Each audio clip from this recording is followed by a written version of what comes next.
Oh shit, this is my first video. First video hitter. Oh man, it's crazy, bruh. Oh shit, this is my first video. This is crazy. Shawty see the colors, all the colors in my chain. Shawty see the diamonds, all the diamonds in my ring. Alright. Gotta get serious. Alright, actually no, sorry. I have to formally introduce myself. Welcome back to Mar the People. I'm your host, Marcellus. Today, we're gonna go see one of my friends. I met him.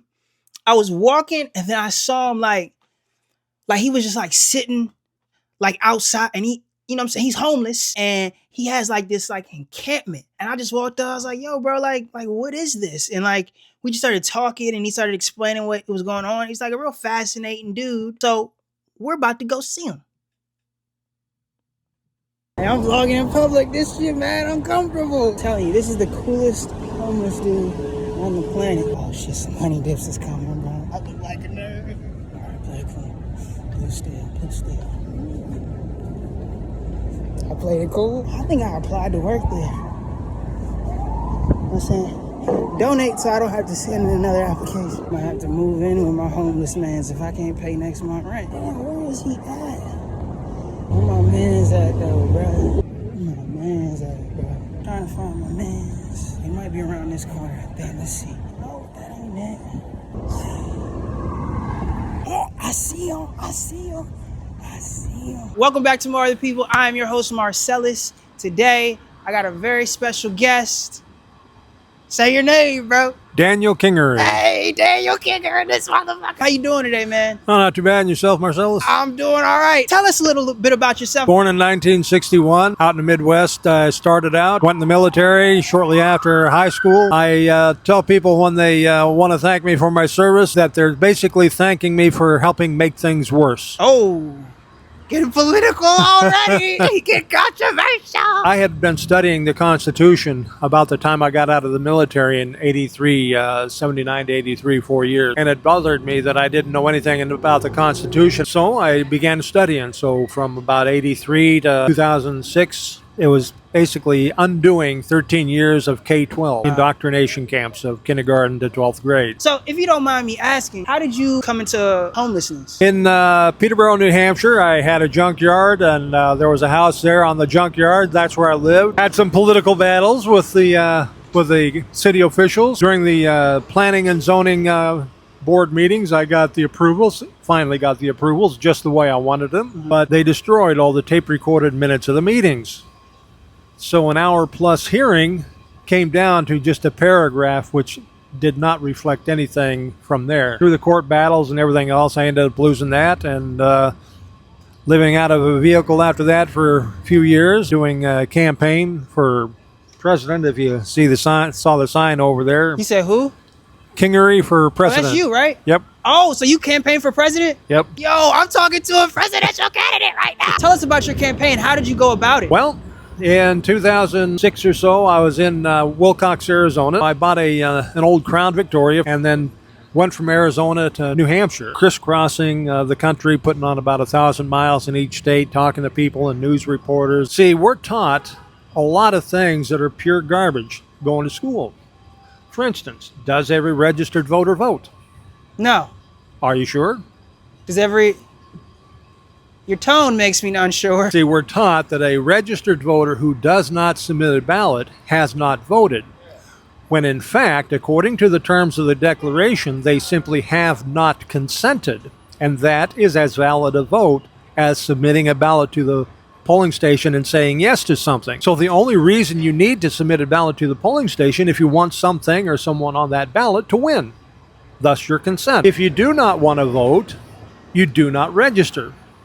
If you are registered and you do not want to vote, you have to remove your name from the voter registration. The way that consent to the governed phrase in the Declaration is supposed to work, say you and I are on the same ballot for the office, and I'll exclude the president because of the electoral system. So we're running for the same office, and there's 100 registered voters. So in accord with the terms of the Declaration, consent to the governed, one of us has to get 51 or more consenting votes. Okay. Or lose for lack of consent. So what happens if 60 of them do not submit a ballot?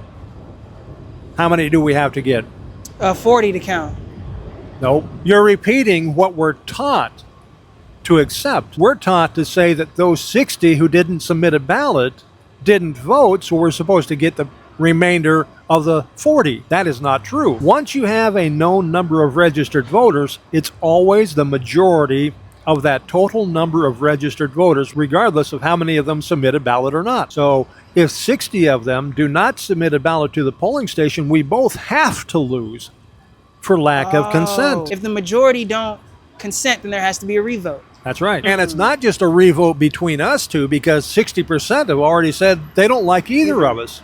So they have to find candidates other than us to go on the ballot for the revote, to find someone that the majority of the total number of registered voters will consent to. And it's not just popularity. The popular vote is not supposed to be a popularity contest unless you're basing that popularity on the knowledge of the Declaration and the Constitution and how to use them to equally protect everybody's rights. Hold on, I'm sorry. To stop. I saw a case of Teenage Mutant Ninja Turtleitis. This individual is suffering in extreme form. If you or a loved one is suffering from Teenage Mutant Ninja Turtleitis, you may be entitled to financial compensation. Ever been to any campaign rallies? Mm-hmm.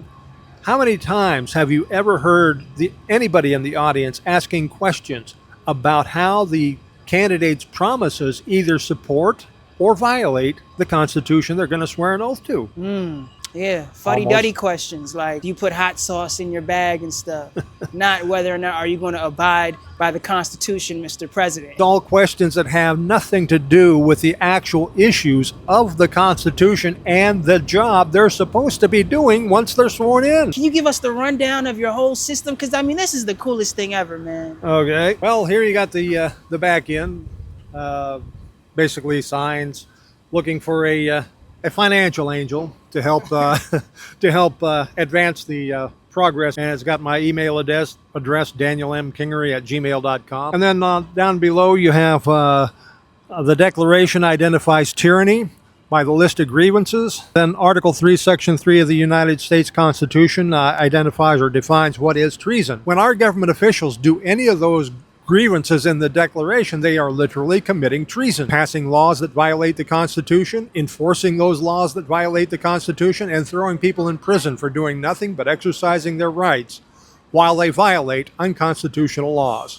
This one here is basically civics must-knows, things we should know about our civics, that the citizens actually own the government, sort of like a corporation, because governments are corporations, and that goes all the way back to the 1600s with Locke and de Vittel. When we start looking at governments as the corporation, and we the people are the owners, the whole thing starts to make a lot more sense for us, or it should. And it's the majority of the total body of registered voters that controls the government and its powers. Then the constitutions are the law over the government, know how to count our votes, as I had described earlier, the majority, the total number of registered voters, and enforce all of the above. You can't really see the axle that's under here, but you can see it on the other side. The little metal gizmo that's behind the wheels is the transmission that I'm building to hook up to that and the crank arms. So, like, you're building a transmission? Yep. These things here, there's two of these that look like feet here. Those are 4-foot-long crank arms that go from here back to the back to in here, where they'll hook up into that box that's kind of laying on the ground right now. This is supposed to be the seat. I sit up here, and these are reciprocating. They go up and down, back and forth. This top part here is the start of the steering apparatus. This will fold up the solar panels. And you got solar panels up here? Yep. I didn't even see that. Yep. And crazy. My guy got a laptop. yeah, just a regular Latitude 7240 or 7420, whatever. And the Wi-Fi and Wi-Fi is for my cell phone that's up there. but, like, do you have, like, pay for it, or? I have a friend who I met while I was in Lafayette Park before I started getting arrested out of there a lot of the times. They would arrest you? Oh yeah. I began refusing to obey their unconstitutional orders of clearing an a park that was open 24 hours a day, 7 days a week. I kept asking them for their constitutional reason, and they kept pointing me to like a Title 18. And I said, where in the Constitution does it authorize that part of Title 18 to exist? Because Article 6 requires that every law be made in pursuant of the Constitution. So they kept referring me to Title 18. I kept leaving the park a lot slower and a lot slower and a lot slower till I finally quit leaving. And then they started arresting me out. And I got bloodied up a couple of times simply because I refused to leave a park that's open 24 hours a day. Go figure. They're supposed to be supporting and defending the Constitution, but they, like Hitler's men, simply do what they're told without question. And when I say Hitler's men, right now I hear rumors that Mr. Trump is trying to enforce and pass executive orders and that sort of stuff that say homeless people are not allowed in D.C. anymore. So what they're eventually trying to do is basically kidnap us and ship us off to some place that they say we have to live, when they're supposed to be supporting and defending the Constitution. And what did Hitler's people do? They started whittling away at the lower levels of society that people think to be the lowest levels of society, and then gradually work their way up. And eventually they get to the people who did nothing, and then there was nobody to help protect them. I hear people say, it can't happen here. And what did they say in Germany about the time Hitler was rising and doing his stuff? No, that can't be true. It can't happen here. It does. I got something for you, man. All right. Say that again. It was all windy. What did you say? I said when things like the wind picking up at the worst possible time or the noise happening at the worst possible time, I just tell people it's the government trying to stop things. All right, Daniel. I got you something. All right. I got you a little gift. You know what I'm saying? Keys to the White House? No, I didn't get that. Oh, well. I got you a little thermos All right. with some cold water in it. All right. Yeah, man. Okay. That's got some weight to it. Yeah, you know, because, I mean, I thought, I didn't know he was living as nice as he was living. But, you know what I'm saying, as a thermos, I appreciate it. Absolutely. And then I got you one more thing. Got this off the TikTok shop. I got you a little fan hat. This is where you put the fan. I thought this is where I put my arm. No. No. So these are like little Looks like solar powered. solar powered fans. All right. Just dock them in there. It's like Somehow fake or ass another. QVC. By now we're running out. Get two. Half off. Okay, there we go. There we go. Solar panel out. Oh yeah. No. I'm not that bright. No, yeah, for sure. Photosynthesis. But yeah, man. All right.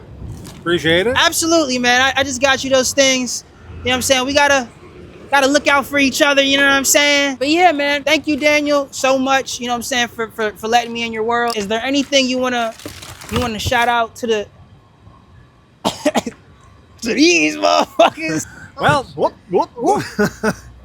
Get hazard. Sorry, yeah. You're gonna have to get hazard pay. I'm over gonna here. sue you, Daniel, if I fall. Well, I'll have to give you the hat and thermos back. Send your questions, concerns, comments. Tell me I'm a total nut or agree with me one way or the other, but start talking about the Declaration and the Constitution and how we are supposed to use them to control our government. We are not supposed to allow our politicians to be the criminals that they are. And when they do become criminals, we are supposed to hold them accountable and throw them in jail and serve their sentence. Can't do it alone. Gonna need your help. Thank you. Daniel, how do people support you? Well, if they want to send cash, they can go to vanillagift.com. Don't ship it to them, email it to them. Yep. And then you just enter the value of the card, and you enter my email address. Check out the website, cleanhonestgovernment.com. It's the best support, and then spread that around.